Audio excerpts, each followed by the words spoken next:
True motivation flows from authenticity, and habits are the channels that direct its force. Today, we are talking about Race Reboot, Chapter 4 of my latest book, and we are navigating the world of motivation and how our mind can sometimes lie to us, and how can we cultivate powerful habits that amplify our desires and goals. You're going to want to stick around for today's episode. The following was recorded in front of a live studio audience at the Studio 21 Podcast Cafe. This is the United Podcast Network. Welcome to Rat Race Reboot. I'm your host, Laura Noel. And as a certified coach and former 27-year military leader, each week I provide bite-sized mindset pivots that will help you reset your mind, reawaken your spirit, and regain your control. Welcome back to another episode. Today we are diving into Chapter 4 of my book, Rat Race Reboot. If you've been following along, I've been going chapter by chapter, hitting some of the highlights and hopefully inspiring you to pick up your copy of Rat Race Reboot. And at the very least, go on ratracereboot.com and download your first chapter for free. And you can pick up the book anytime on Amazon. But I would love to guide you through a couple of the main points in Chapter 4 if you're following along. And today is about motivation. Where are we getting our motivation from? Because sometimes we can fall into that trap of, and you're going to notice a theme here, but of looking to our external circumstances for our motivation. And there are times when that can be helpful, but then there are times when that can be harmful. So we want to connect with our vision and goals. And instead of having these external motivating factors moving us forward, we really want to get connected with our sense of intrinsic motivation. What's really driving us to achieve our goals, so that when our external circumstances are not showing us what we want, or we're just seeing incremental gains, but we're not really acknowledging how far we've come, we can get the strength within us to keep moving and keep stepping. When we talk about making quantum leaps in our results, it's not something that you're going for. It's something that when you keep making steps, moving forward, baby steps, even over time, it's that consistency. So when you can look back and say, wow, look how far I've come. This is a quantum leap. It's something that we can look back on. But, I'm thinking about times when I joined the Air Force and I was in boot camp and I wasn't really exercising and marching around in my regular day-to-day life. And I can remember just being so tired and exhausted and, wondering, am I really going to get in tip-top shape? Is it going to happen? And I would kind of be hard on myself until I started to move a couple weeks into that boot camp. And then I could look back and see, oh, you know what? I ran a little bit faster today. I started acknowledging some of the momentum that I was gaining in the forward progress. But, when I took time to stop and look at the progress I've made, and I encourage you to do that from time to time. I'm not a big advocate of looking in the rear view mirror all the time, but sometimes we can look to the progress we've made as a source of motivation to look how far we've come. I was able to look at how far I'd gone, how much fitter, how stronger I was physically, mentally. I could remind myself that I was capable of the next challenge and the next one after that. So it wasn't my body that needed convincing so much as it was my mind. And I can attest to that when I ran my first couple of marathons, or, oh my goodness, when I did the Kona half Ironman.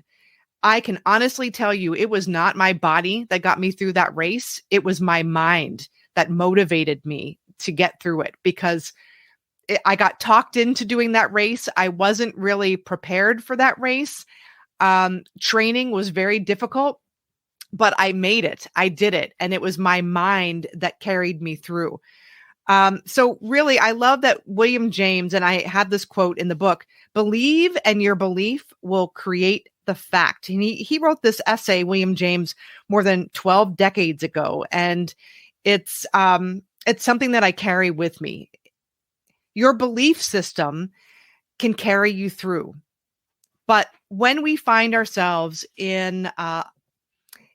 stuck in a lack of motivation, that can be rooted in our belief systems, which actually create kind of this unconscious battle within our mind that has us stopping and starting, having our foot on the brake and the gas at the same time. So a question you can ask yourself when you find yourself in that situation is my environment lying to me? Is my environment lying to me? That's a powerful question. We can look to our external circumstances, look to the naysayers. We might not be making the progress we want yet, but that doesn't mean that we're not moving forward. We have to be willing to shift our idea of what success is. And I've talked about this in an earlier chapter. Success is not simply when we reach the goal. Of course, we want to celebrate when we reach our goals, but success is the progressive realization of a worthy ideal. So setting a big, beautiful, worthy goal, something that we are shooting for, and any step in that direction is success. But sometimes we can look to these external cues and triggers in our environment, and we can allow those things to shape how we feel. And feeling is the conscious awareness of the energy and vibration we're in, which drives our action, right? And that action creates a reaction in terms of our results.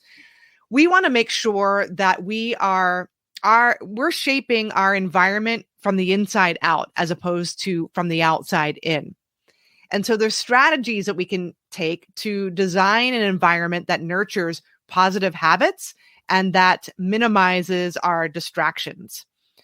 But first, we need to understand what our belief system is and getting to the root of some of our beliefs, understanding how they were formed, recognizing their impact in our daily lives. And then we want to get to a place where we are adopting tools and techniques that can help us challenge and reshape and align our goals and our beliefs with our goals, right? That's when we're going to start to get real traction. So one way that we can start this process and get a sense of, where is our thinking? Think about your current goals. And I have a whole section on this. Think about your current goals and ask yourself, are my goals coming from a place of lack? And this is an interesting question. Why are you setting the goals that you're setting? Are they coming from a place of lack? And what do I mean by that? I mean, are you setting these goals to prove your worth?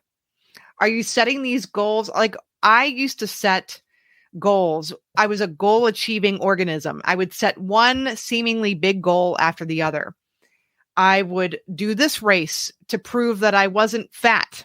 I would do this race to raise money for cancer research to prove that I was a good daughter and I was doing something to help my father. I would go after this promotion to prove that I was good enough. I would set my sights on this aspiration to prove that I was worthy or smart enough.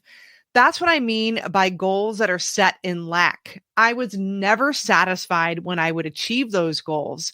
Yes, I would achieve them, but they would come at a cost. And actually, they were keeping me from really stepping into my fullest potential. I was playing small. So ask yourself, where are your goals coming from? And that will give you a sense of where your belief systems lie, where some of your paradigms are. So you can start doing some work there. And then ask yourself, are your goals rooted in a place of joy? Are you setting goals because you want to serve at your highest potential? Are you setting goals because you really want to stretch your learning edges? You want to create a massive impact in the world. You want to help other people. And it's coming from a deep sense of service. So really take an inventory of where are your goals coming from. Once you do that, you can have a better sense of where you need to go and where you need to shift. And then what habits you need to put in place to align your thinking, new ways of thinking with where you want to go. So I have some other things too that I thought were really important in this chapter that I want to highlight. This isn't all of it, but some new habits and some new ideas when we're thinking about where are my thoughts of lack? Where are my current paradigms leading me? Where are my current paradigms and beliefs about myself and the world around me, moving me to drive my goal creation? We want to start to create habits to create new paradigms that support where we want to go.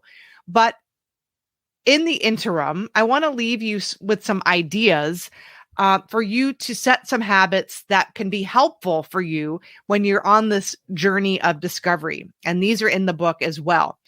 So if you want new results, you have to create new habits that work for you and not against you.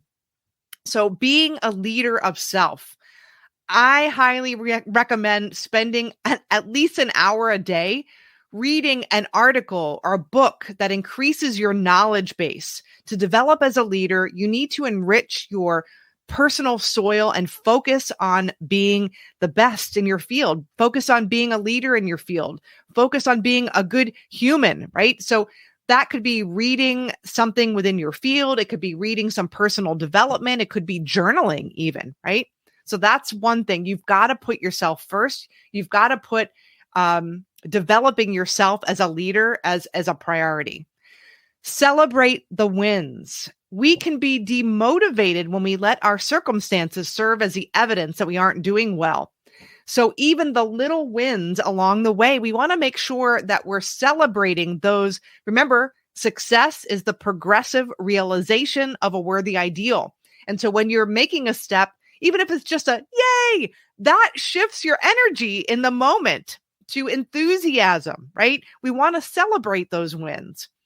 Use your energy. When we face a setback, many of us withdraw and conserve our energy.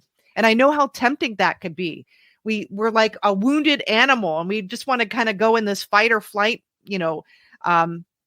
way of being. But remember, energy is endless. Don't let yourself sit idle. Take one step, even if it's a baby step in the direction you want to go. And you'll often find that you're motivated to continue. And I know I've practiced this many times. Give to get. When you're feeling unmotivated, go out and serve others. How can I give my current client base more today? So you're shifting the focus off of you. And so you're not literally thinking I'm giving so I can get something in return, but you're putting other people's needs in front of your hurt or in front of your disappointment in an action you took that maybe didn't come out as well as you'd like. So a great way to overcome an obstacle is by just taking a moment and giving, right? Whenever we give, we might not get back in that same moment, but givers gain, right? Also realizing it's not about the goal. When you're reaching and setting lofty goals, it's not about getting the goal. It's about expanding who we are as a human being and about who we get to become along the journey.